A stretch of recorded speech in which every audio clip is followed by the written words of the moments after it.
Bonjour à tous, ici Vue SEO dans vos oreilles. Aujourd'hui, je vais vous montrer 4 extensions que j'utilise en Chrome pour vous aider à optimiser votre SEO. C'est parti!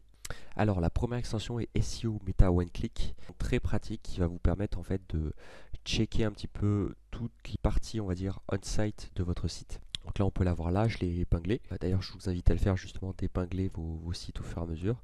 Donc là, on va tester directement sur le site de SEO Meta One Click. Une fois dessus, hop, voilà, donc ça nous affiche le meta title, la description, les keywords, mais ça c'est, on va dire, facultatif et pas initial justement par rapport à Google, l'URL, la canonical et en gros tous les petits codes que vous auriez en fait si vous tapiez sur F12 et que vous chercheriez, par exemple, c'est pas moi, le meta title, la meta description et au fur et à mesure justement tous les petits codes, là en fait d'un simple clic vous l'avez comme ça de tout près. Pareil, vous avez aussi les H1, les H4, enfin tous les titres en fait que vous auriez sur une page. Donc c'est bien pratique pour optimiser et ça vous permet en un instant en fait derrière d'avoir de la data directement en fait accessible sur du SEO. Autre chose intéressante, mais ça on le verra sur d'autres applications. Vous avez aussi la fonction Links qui vous permet en fait d'avoir tous les liens d'une page précise. Pareil pour les réseaux sociaux. Si par exemple il y a des open graph ou de la metadata Twitter avec des images sources, en fait il va vous l'afficher juste ici. Et vous avez aussi des outils alternatifs. Donc vous avez juste à cliquer par exemple si ici. Et en fait ça va scanner la page en fait que vous êtes actuellement. Mais par exemple si je clique sur analyser les performances, en fait ça va m'analyser la performance directement. Voilà, ça va coller là où j'étais actuellement en fait sur SEOextension.com. Donc voilà, c'est une extension qui est très rapide, très simple. Il n'y a pas forcément besoin de beaucoup l'expliquer. Je vous conseillerais du coup de la regarder un petit peu. Pareil, vous avez aussi ce qui est optimisation d'images en SEO. Combien il y a d'images sur votre page actuellement, combien il y a de titres associés à vos images, combien il y a d'alt au total. Et pareil, un petit peu des datas, voilà, comment elles s'appellent, est-ce qu'elles sont correctes ou pas, quoi. Assez propre en fait cette extension. C'est un peu le must que en classique. Et pareil, voilà, tout ce qui est important, on va dire, en termes de canonical et en termes de robot tag, ces petites options vont vous permettre en fait derrière de savoir en fait comment vos pages sont paramétrées et après de rectifier ou non vos options SEO. Alors le second outil que j'utilise moi pour le SEO, alors c'est mi SEO, mi on va dire rédaction classique. Je le compte un petit peu dans le SEO parce que je pense que l'orthographe est important. Il s'appelle Language Tool, pardon. C'est une extension que je trouve comme son nom l'indique, qui permet de corriger les fautes d'orthographe et les erreurs de grammaire. Il comporte de nombreuses fonctionnalités. Donc là, par exemple, si je tape un texte, mettons il est beau BEAUX, en fait, ça va me corriger justement cette faute directement, voilà, qui va surligner en fait. Et j'aurais plus qu'à cliquer une fois sur le mot et cliquer justement sur beau. Du coup, la correction, mettre un point et voilà. En fait, ma phrase sera corrigée. Et en fait, dès que cette extension est activée, vérifie en fait directement les champs de formulaire et permet derrière de corriger vos fautes d'orthographe très pratiquement. Pareil, si vous avez par exemple, donc là, je remets mon site en parallèle. Si par exemple vous avez une faute d'orthographe sur votre site, ne savez pas justement si vous en avez, vous pouvez directement tout surligner en fait votre contenu, faire un clic droit et cliquer sur vérification de l'orthographe et de la grammaire. Et en fait, voilà, un nouvel onglet s'affiche et vous pouvez voir justement qu'il n'y a pas de faute sur cette phrase. Donc voilà, c'est très pratique. Et pareil, si vous l'avez épinglé, vous pouvez la retrouver sur votre barre de navigation. Et voilà, activer différentes options. Alors le mode méticuleux, c'est pas forcément très pratique. Moi, je vous conseille pas forcément de l'activer. Mais voilà quoi. En tout cas, vous avez pas mal d'options. Et pareil, il y a une formule payante qui vous permettra justement d'avoir des choses un peu plus pratiques. Mais pour l'instant, moi, je l'utilise en version gratuite. C'est très très bien. Je vous arrête un court instant justement pour vous demander de vous abonner, d'activer la cloche et de mettre un commentaire pour vous dire bah voilà, je ne connaissais pas cet article ou alors tu aurais pu parler de cette alternative-ci. Ça m'aide grandement justement pour le référencement et derrière ça peut aider aussi les autres viewers à trouver des applications ou des extensions Chrome beaucoup plus pratiques. On revient sur la vidéo. La troisième extension Chrome ou Mozilla bien sûr, ça va être SimilarWeb. Alors à la base, SimilarWeb, c'est un outil justement d'analyse de statistiques. Par exemple, je sais pas moi, youtube.com. Voilà, et si on clique une fois, voilà, on va directement avoir les analyses. Le problème, c'est que maintenant, SimilarWeb, vous êtes obligé de vous créer un compte, d'avoir un abonnement, c'est pas très pratique. Donc moi, ce que je vous conseille du coup pour avoir cette alternative, c'est directement d'installer l'application Chrome, qui est directement facile d'accès. Et vous n'avez besoin d'aucun compte, vous êtes juste limité à 15 utilisations par semaine. Et encore, on verra ça par la suite, on peut contourner cette barrière. Donc là, vous avez par exemple les statistiques de SimilarWeb, du coup directement sur le site principal.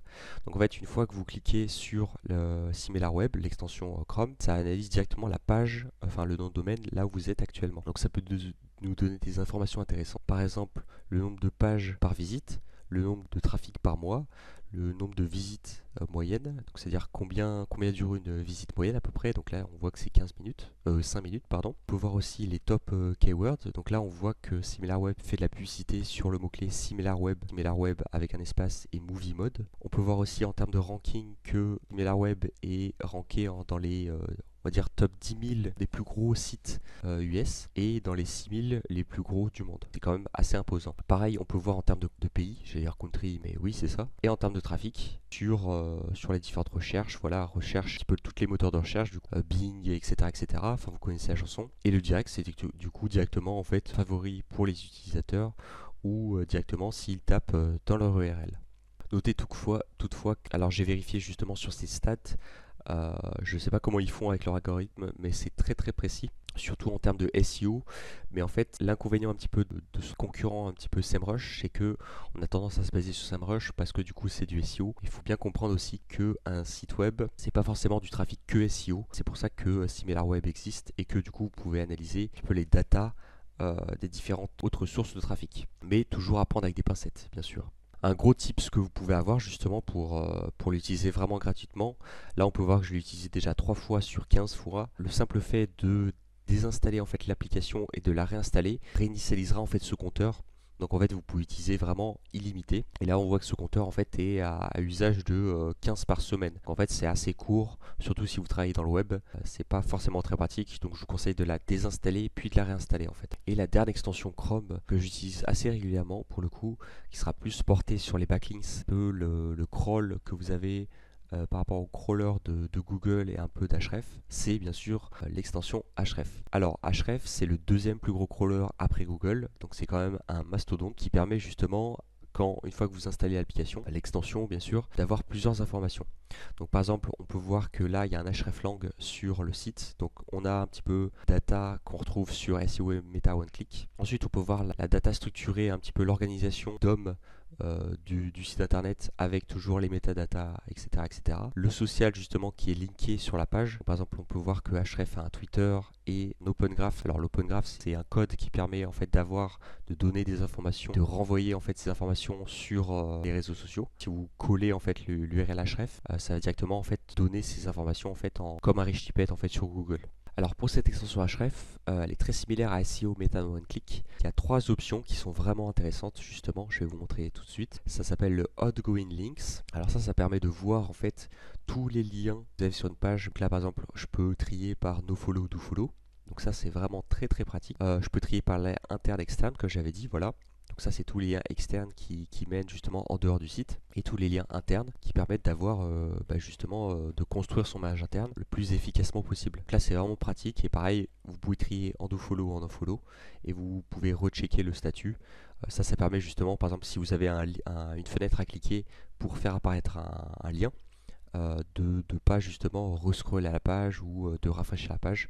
Vous avez juste à cliquer sur check the links et vous aurez en fait le lien actualisé justement par rapport à ces liens. Là par exemple, quand je viens de cliquer aussi sur check de statut, on peut voir en fait qu'il a vérifié tous les liens de toutes les pages. Et là par exemple, sur help href, on voit que c'est une 300. S'il y a des erreurs 404, voilà, sur la doc d'href API, voilà, il y a une 404, donc à vérifier justement. Donc voilà, ça permet en fait derrière ce premier fond d'analyser, on va dire, tous vos liens, que ce soit du lien externe ou du lien interne. La seconde fonctionnalité la plus intéressante, ça va être User Agent Swifter. Le User Agent Swifter, ça vous permet de vous modifier votre User Agent qui est disponible justement sur votre Chrome, sur n'importe quel navigateur classique, et de le modifier justement, faire afficher par exemple, voilà, Safari Mac directement.